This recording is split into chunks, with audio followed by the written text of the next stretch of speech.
Just the act of returning to your body calms down your nerves. It's like you're giving your body an acknowledgement that I am here with you now.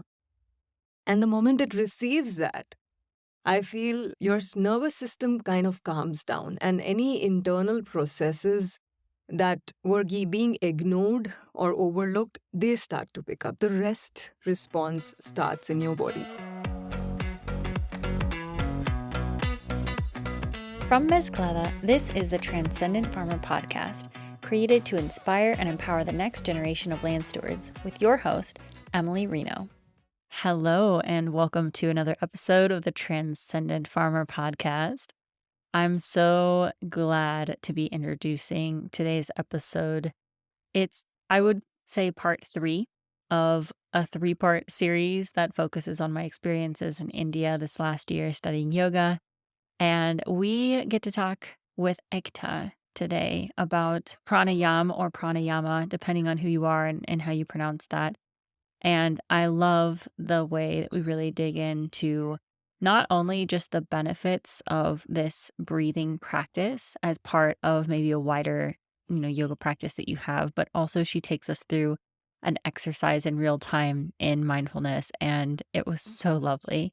I think you're going to really appreciate it. I would say for anyone out there that has lived maybe somewhat of a nomadic life, you'll probably hear a little bit of maybe your own story in Ekta's as well. A couple of other updates that I want to provide just on the Mezclada front. I'm currently working together to put together a proposal to offer courses in partnership with ILT Academy, and I'm pulling together an amazing team of people that are very passionate about mental health and well-being across the upper Midwest to help me in that endeavor, really combining an existing program that focuses on entrepreneurship with this other element of holistic business development that's combined with mental health and well-being supports and really this food systems context, things that I and my team have learned over the years about the policy context, about resources and funding.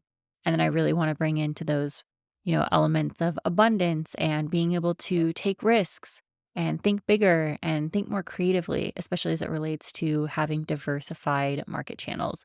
So stay tuned.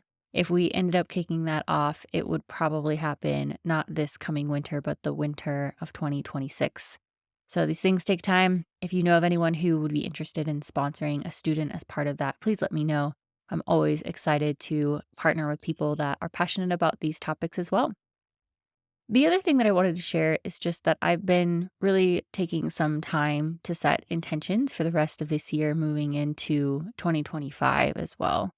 And I wanted to invite you to do the same, take some time to write stuff down, go for a walk, reflect on the year so far and what you've accomplished.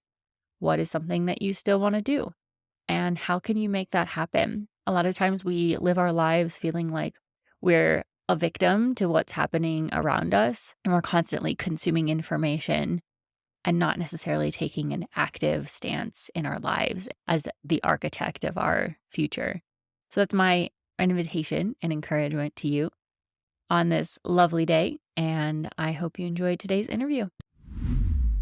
This episode of the Transcendent Farmer Podcast is sponsored by Compeer Financial, a member-owned farm credit cooperative providing financial products and services to support agriculture and rural communities in Illinois, Minnesota, and Wisconsin. Compeer Financial is the third largest cooperative in the farm credit system. Based in the upper Midwest with $31.9 billion in total assets, they take a forward-thinking approach to provide innovative, customized financial solutions and expertise to meet the unique needs and dreams of those they serve. Contact Sai Tao, Senior Lending Specialist at 612-597-4086 or by email at sai.tao, that's sai.thao, at compeer.com. Compeer Financial is an equal opportunity employer and provider and an equal credit opportunity lender. I'm so stoked for my guest today. I'm actually recording from India, of all places. Not a place that I think I would have found myself about a year ago, 6 months ago even. But I've had the pleasure of studying yoga here in Rishikesh and have met some pretty amazing people, one of whom is sitting right across from me. So I want to tell you a little bit more about Ekta Minocha. a software engineer from Bangalore turned yoga teacher. Her quest for better health and understanding of herself brought her to the footsteps of yoga.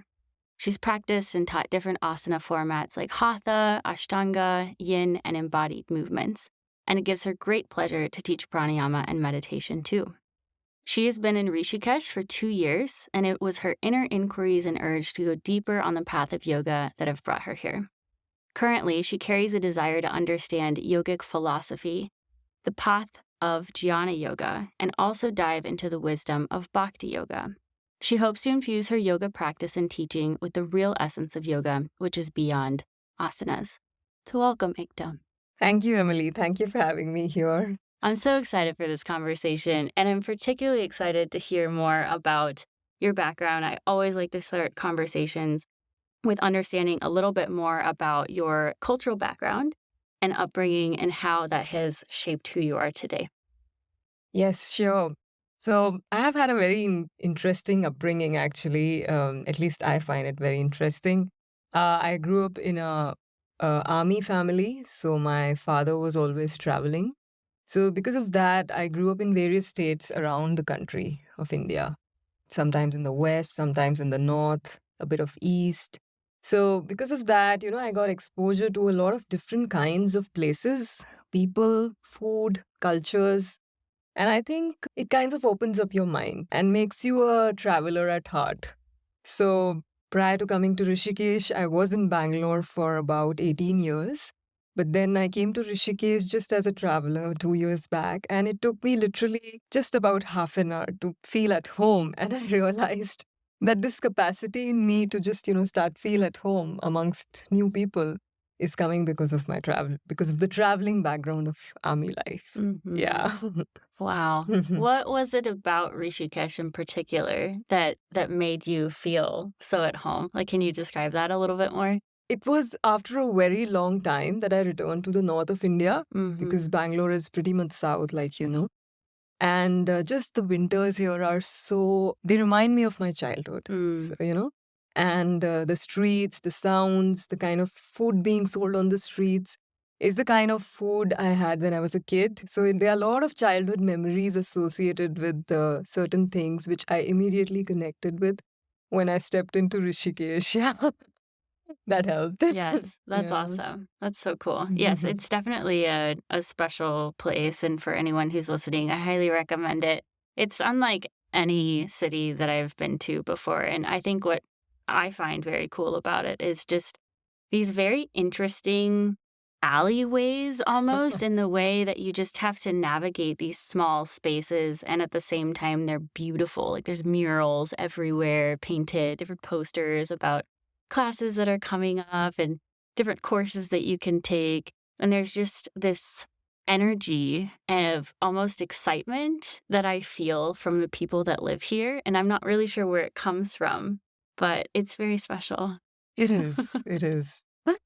I would love for listeners to learn a little bit more about pranayama. This is something that I've had the privilege of getting to study with you over the last 3 weeks or so. And I would love to learn a little bit more about what is it, and if you could describe your pathway into teaching it. So pranayama is like a step into the more subtle aspect of yoga. When we think of yoga, we first always think of asanas, which is something we do with the physical body, movement of body, creating different shapes with the body while being aware, right? So that's your gross form. For me, pranayama is now going a little deeper and understanding yourself through the medium of breath. And even in yogic philosophy, you have a gross form. A human body is not just the physical body or whatever we identify the body with names and all our external identities. It's the physical body, and then there is this energy body, the pranamaya kosha, and then there are other sheaths also. So when we are working with something like pranayama, now we are starting to touch the pranamaya kosha. We are working with the energy body and using that as a medium on the path of yoga. So how did you even start teaching that? I mean, I would assume you would have to be a student first before getting to the point of teaching. But yeah, why were you inspired to go down that pathway? So It's definitely a stepping stone for any yogi, I feel. If you're especially aspiring to move towards meditation and the higher goals of yoga, I think breath is something which is a very easy tool to work with, actually. There are days when I probably am not in a space to do a physical asana practice, but I can still sit up in my bed and just watch my breath. So it is something I definitely want to explore and teach. So that's how I think the inquiry has been happening. Like most people, I also started with asana practice, but there was always a little bit of pranayama that was added in the classes here and there when I was a student.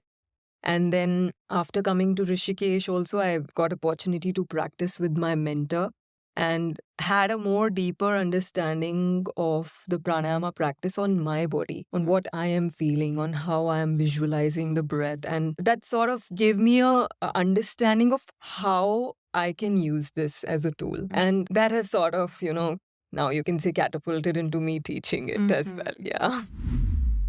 One of the things that I love best about being my own business owner is the creativity that I get to bring to this work. And one of the things I don't often talk about in terms of what is available for people and how they can engage in this work is through my newsletter. So I strive to publish a newsletter every quarter. And this is a space for me to give a little bit more of an overview and also a deeper dive into what I'm creating and how people can get involved in that. So that's the space where I will publish a little bit more about the online courses that are coming up. If there's a wait list that's available, that is always a good space to find out. Sometimes I'll talk a little bit about maybe coaching specials that I'm doing, like if there's a discount or a promo or something that is being offered on a limited time. So I just wanted to share that with you, that is a resource that's available and it's completely free. Subscribers are known as members of the Mezclada family. So I hope that you join us over there in digital space. It's a great way for you to stay connected. And I'll make sure that the link to sign up for the newsletter is included in the show notes for this episode, but then also future episodes as well. To sign up for the newsletter, just go over to the website. That's mezclada.co. And then you can just scroll to the bottom, or sometimes if it's your first time visiting there, we'll have just an automatic pop-up that allows you to sign up. There's also a link on the upper right-hand side of the screen, and you can find out more there. I'm curious to know more about, because I really like that idea of thinking about tools. I mean, I think a lot of what I want to be able to help listeners with is sort of creating your own toolbox for yourself of what are the different resources, habits, practices, whether that's a daily thing, a monthly thing that you do that helps put you in a better headspace or just physically, whatever that needs to be. So I'm curious to know, how is pranayama a tool? In terms of practices, I would say even to arrive at the place of pranayama, you need to kind of prepare your body and mind. And if you have been on the path of yoga for some time, if you've been even doing asanas for some time, and if that practice was done from a place of inner inquiry, as in you were observing yourself and feeling what you were feeling during the practice, you will arrive at the footsteps of all these questions, And the preparations, what you need for pranayama, I would say, is definitely a certain amount of cleanliness in your system is needed, physical body, which is why they recommend doing asana first. So you are not at any sense of unease when you sit to do a static practice. And then there are also kriyas in yoga where you intentionally cleanse your systems, your nostrils, your lungs should not have too much phlegm, and your digestive system should be cooperating with you. When all these things are in place, I definitely find then it becomes easier to do pranayama. And if I have to speak about my journey, I think the initial few years I was working with these things only. There was a lot of unease in my system. So I kind of started by changing my food habits. I went vegan because that was what was coming to me in that life, and I have a lot of empathy for animals. So I went vegan, and that kind of helped clear my system to some extent. Also, slowly, with the practice of teaching yoga, I have to be disciplined as a teacher. So, discipline comes into your life, sleeping on time, waking up on time, and you sort of start liking discipline after a point. because you see its benefits on your body and mind. And then you can almost get sometimes attached to a disciplined life, that if I have this disciplined life, a certain order in my life, now I'm able to sit up in the morning and do my practice. Otherwise, if I'm not having any disciplined life, then all these concepts I'm not able to apply on my body, because I wake up and there's phlegm in my chest, my nose is blocked, or some sense of unease is there, or my mind is too busy because I didn't sleep well. So those disciplines are needed, I think, before you can actually start feeling the practice on your body. Yeah. Oh my gosh. I would definitely say that's a really big part of what I think about in my own experiences in farming and just like the chaos of every day. You're going into the unknown.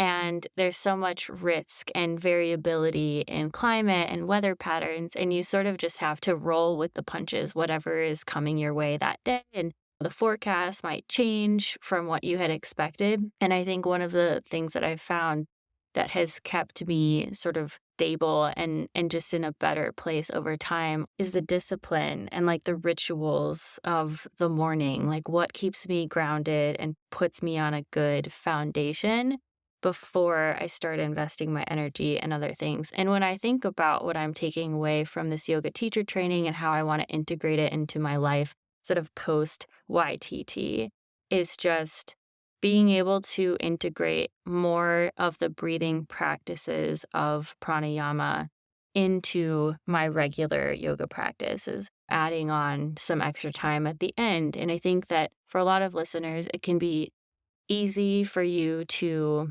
go on in your day and you just get lost in the to-do list of the thing that comes next and trying to get seeds in the ground on time before the rain comes.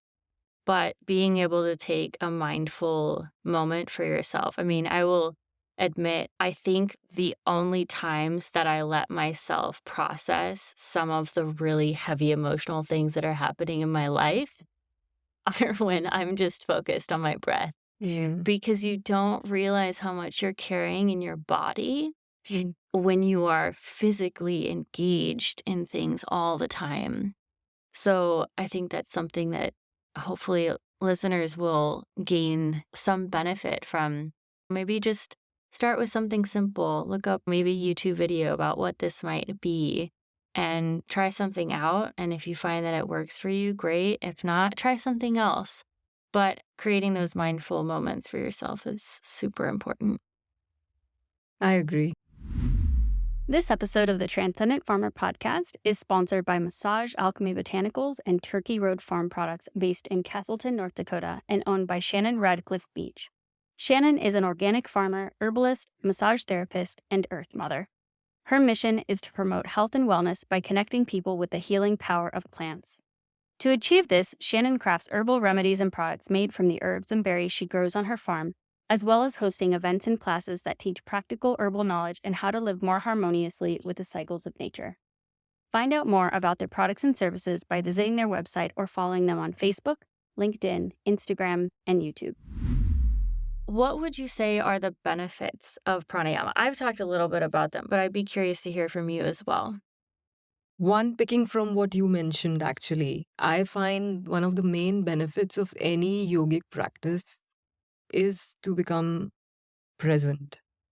And we all have a lot of things to do in our own domains of life, but we do tend to get entangled in it because there's thoughts associated with what you're doing. There's maybe expectations or anxieties, maybe some fear. So those things pull us away from what's going on, actually. And a lot of times it pulls you out of your, you're not in your body. So one main thing with any yogic practice is bring you to the present moment through the body. Now in pranayama, we are using the breath because the breath is always happening in the present. If you can totally turn your attention to this aspect of yourself, you will eventually arrive in the present moment. So that is in fact a doorway to your spiritual growth, I would say, because that's something you need to step into to go any further. That is the path of the spiritual progress through pranayama. Otherwise, if you think of any physical benefits, just the act of returning to your body calms down your nerves. It's like you're giving your body an acknowledgement that I am here with you now. And the moment it receives that, I feel your nervous system kind of calms down, and any internal processes that were being ignored or overlooked, they start to pick up. The rest response starts in your body.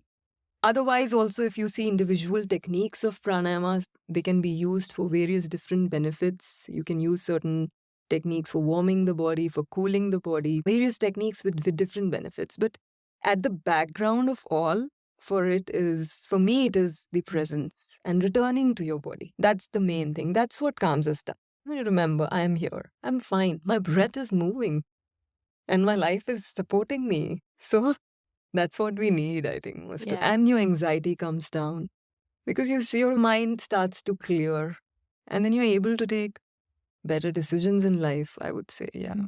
Yeah. I think there's a lot of people who are listening that would be curious. Would you be willing to walk us through like a small exercise in just whatever technique you think would be beneficial or simple for people that maybe want to start? Sure. So we can do a simple technique of just becoming aware of the breath. And in certain traditions, this is also called prana vikshana. Okay, it's just observing the breath. Whoever is listening, I would like you all to sit comfortably.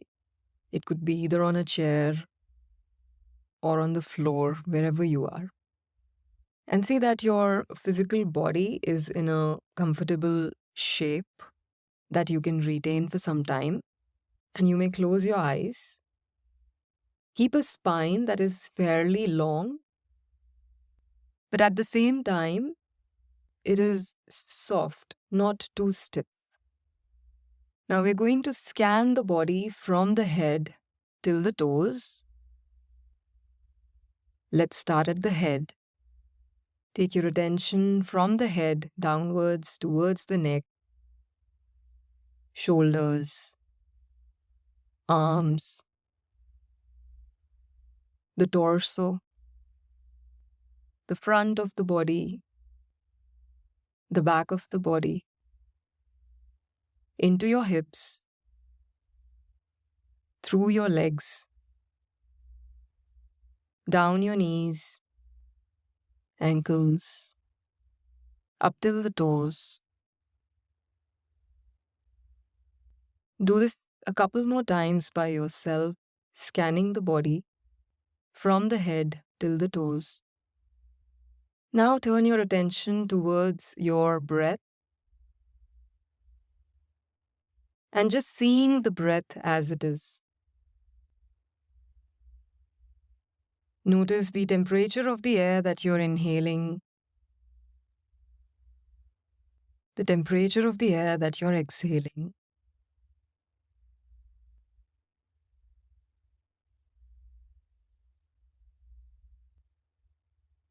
Notice how you feel in the act of inhalation and in the act of exhalation.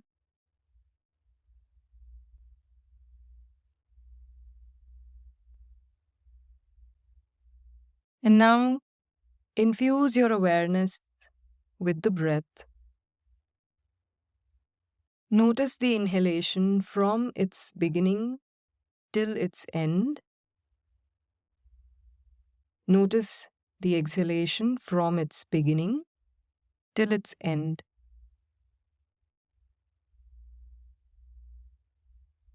Now, notice the little pause that comes at the end of the inhalation.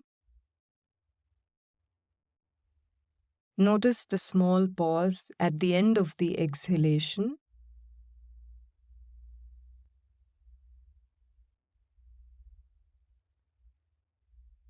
And think of these pauses like you're trying to look through the waters of a pond, looking at the base of the pond.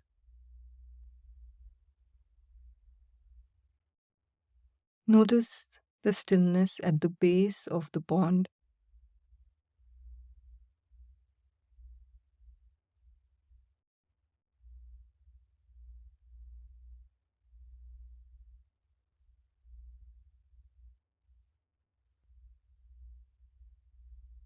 Let us slowly expand this awareness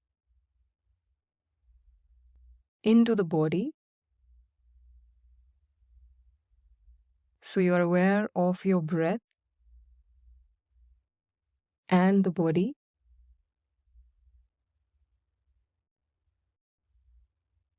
Now expand this awareness into your outer environment.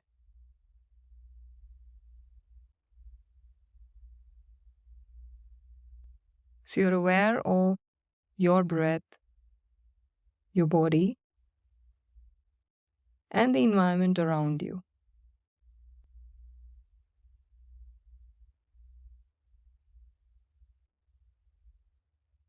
And when you feel ready, you can gently open your eyes.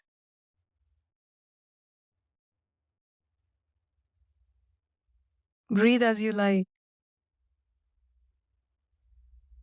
So good. I'm sure that for anyone who is listening, they're probably feeling a similar sense of very deep peace.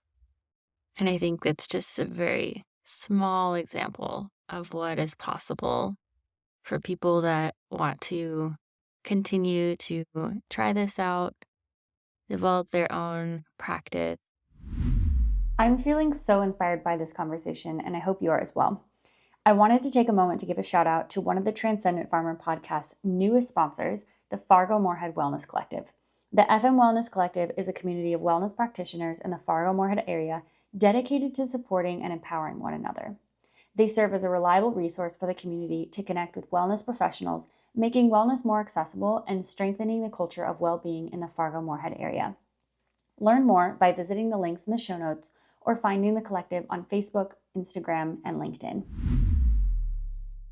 I think that there's probably a lot of people that are interested in learning more from you, and we only covered just a few of the questions that I had prepared, and I think that's fine. We might just have to come up with another time to continue the conversation. But for anyone who is interested in learning more about you and your work or wants to learn more about pranayama, where would you suggest that they go?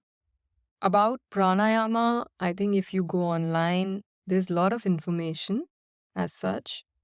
As a beginner, it is fairly easy to learn techniques from the books of Bihar School of Yoga, I would say, because they are explained very simply.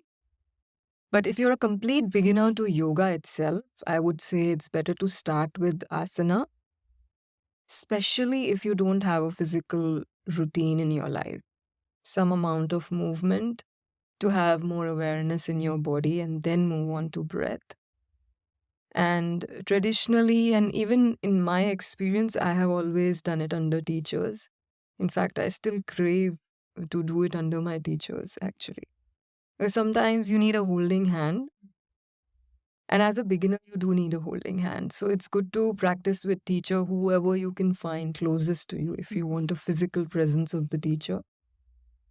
With regards to what I am doing these days, I'm offering online classes which can be accessible.